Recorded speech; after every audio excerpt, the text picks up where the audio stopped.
favoritaço. Felipe, boa noite. Vamos começar por esse pacote aí? Boa noite, Karine. Boa noite, Mansur. Boa noite, Rafael. Pois é, o Fluminense estava um pouco devagar, aí parecia um pouco devagar aí no mercado da bola. A Libertadores estava chegando, a torcida do Fluminense estava preocupada aí com poucos reforços. O Fluminense tinha anunciado apenas o Wellington, que era do Atlético Paranaense, e o Samuel Xavier do Ceará.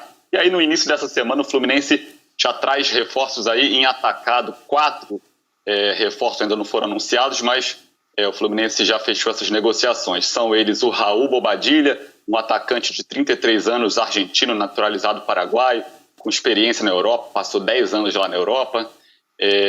Outro atacante também é o Abel Hernandes, a torcida brasileira conhece bastante, estava no Inter. Esse chega aí, estava terminando o contrato dele com o Inter, e ele vai chegar sem custos. O Raul Bobadilla ele chega por empréstimo. E também tem o Manuel, né, zagueiro que era do Cruzeiro, e o Casares, que é o meia do Corinthians. Esses 3 últimos eles chegam livres, né? Eles estavam em término de contrato, os 3, e chegam sem custos para o Fluminense. O Bobadilla chega por empréstimo com opção de compra, então o Fluminense ainda vai desembolsar uma grana aí pelo Bobadilla.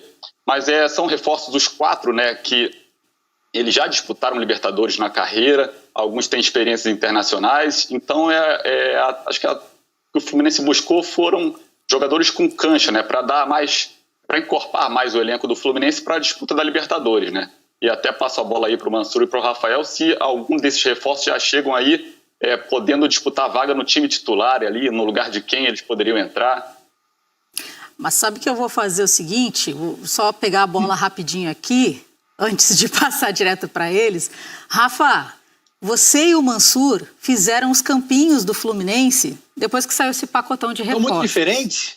Não, a gente vai saber agora. A gente vai saber agora. Não tá muito diferente, não. Mas o que me chama a atenção é que agora mesmo o Felipe falou, jogadores para Libertadores, pensando no elenco, aquela coisa toda. Mas me chamou a atenção que no time de vocês não tem. Eles não estão aí. Não estão aí, não estão. Vamos dar uma olhada então no teu campinho, Rafael Rezende?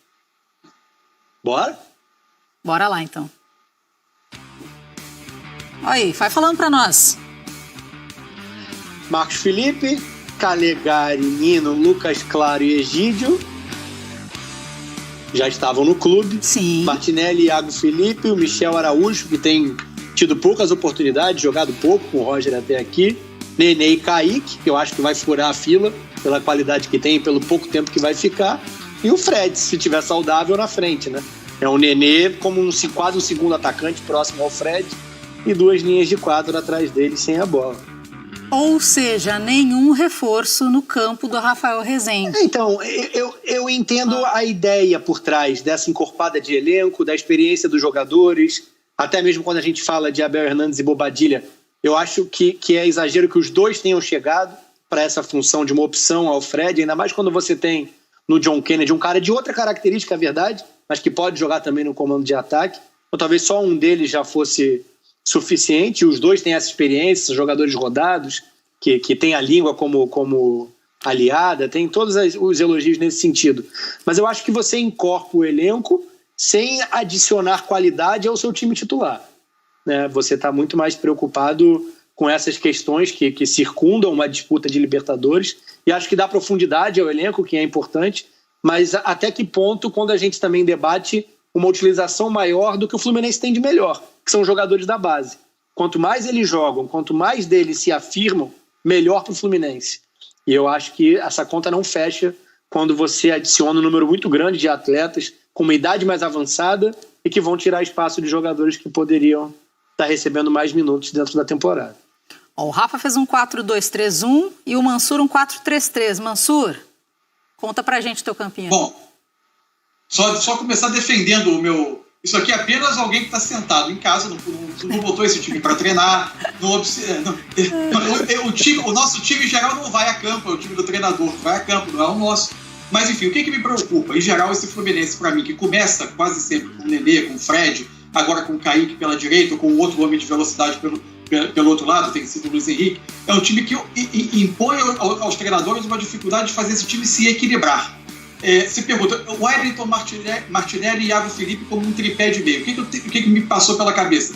aproximar ao máximo esse Fluminense do modelo que o tornou competitivo em boa parte do campeonato passado com o Odair. Embora a solução do Rafa com o Michel Araújo pela direita, que foi também usada muitas vezes, é boa, para tentar dar um pouco mais de consistência.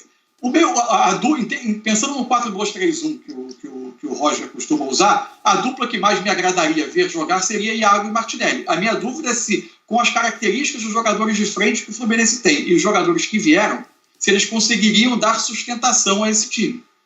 Por isso eu parti para o meio com Wellington, Iago e Martinelli. Até uma dúvida se o Iago renderia partindo como meia mais pela esquerda. Acho que nesse modelo eu não abriria a mão do Kaique pela direita. E aí, passando para o lado esquerdo, eu tenho dúvida como é que seria o Nenê partindo da esquerda para o meio. Ele normalmente vai com mais facilidade da direita para dentro. E aí eu coloquei ali o Casares, mas bem poderia ser o Nenê. Acho que o Fred continuou partindo na frente.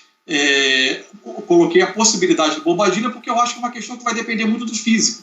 Com a alternância de jogos, com o Fluminense tendo uma temporada mais carregada do que teve nas últimas, naturalmente o Fred vai muitas vezes ceder o seu espaço no centro de ataque, ou para o Bobadilla ou para o Abel Hernandes. Também, como o Rafa, não entendo a chegada dos dois. Estranho o momento em que esses reforços chegam, muito próximo da estreia, sem tempo para eles se integrarem, até se for a ideia do Roger colocá-los imediatamente no time, de ter um entrosamento, de ter uma integração desses jogadores com o elenco. Acha que não ataca algumas questões do grupo.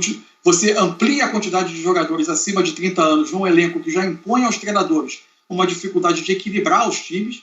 E, além disso, você não ataca algumas questões. Por exemplo, a necessidade de mais um homem de velocidade pelos lados, que é uma dificuldade que o Fluminense ainda tem no elenco. Enfim, algumas questões eu não entendo, outras eu acho mais compreensíveis. Eu teria trazido também um dos centroavantes, mas acho que de início é um time muito parecido com o que vinha jogando no final do Brasileiro e no início dessa temporada.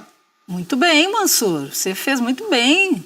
Eu chamo de tema de casa. Vocês aqui eu acho que chamam de lição de casa. Mandaram bem, mandaram muito bem. Tema de casa. Lá no Rio Grande do Sul é tema de casa. Uma vez eu falei tema aqui, todo mundo, o que é tema, Jesus? Tema do quê? Para mim é dever tema da de redação? Casa. Pensar que dever de casa, né? Enfim, deixa pra lá. Mas para mim é tema de casa. Mas, enfim, fizeram muito bem a lição. Vou passar a bola de novo aqui pro Felipe para dar as últimas informações que André Hernan fez escola. O Eduardo já falou isso antes. Então, fica à vontade também para dar aquele chorinho pra gente aqui de informações.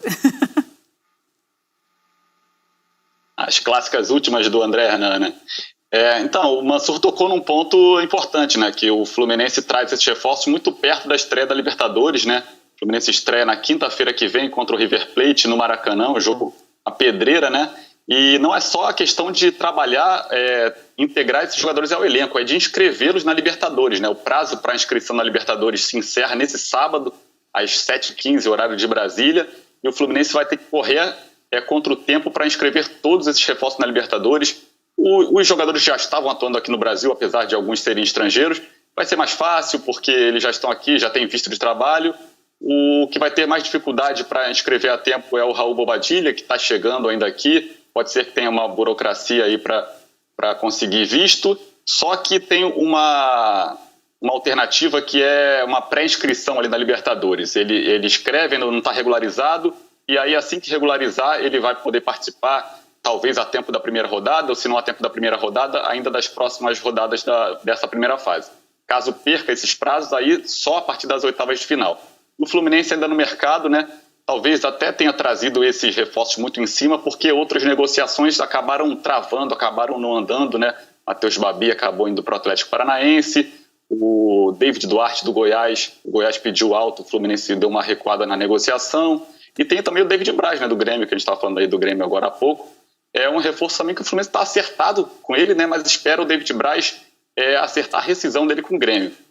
E aí o Fluminense estava esperando o Grêmio participar desse jogo de volta aí com o Del Valle. O David Braz estava inscrito, só que ele acabou pegando Covid, né? Ficou de fora desse jogo e também vai acabar atrasando também um possível acerto e possível inscrição já para essa primeira rodada aí para o Fluminense. Então, talvez por esses reforços acabarem atravancando, o Fluminense teve que buscar alternativas e aí conseguiu esses outros nomes. Felipe, você aprendeu muito bem, hein, com a escola André Hernan. Era um chorinho, um pouquinho mais de informação. Ele trouxe uma bíblia, gente, de informação. A saideira. Saideira, mas saideira mesmo. Muito bem, vocês arrasam. A saideira nunca é uma só, né? Tô vendo, nunca é uma só mesmo. Beijo pra você, tá? Até a próxima. Valeu, até a próxima. Valeu. Agora a gente vai pro intervalo e na volta temos muito mais para conversar com vocês. Temos pauta sobre Flamengo, São Paulo, vamos falar, claro, de Santos e São Lourenço. Tem muita coisa pela frente. Até já.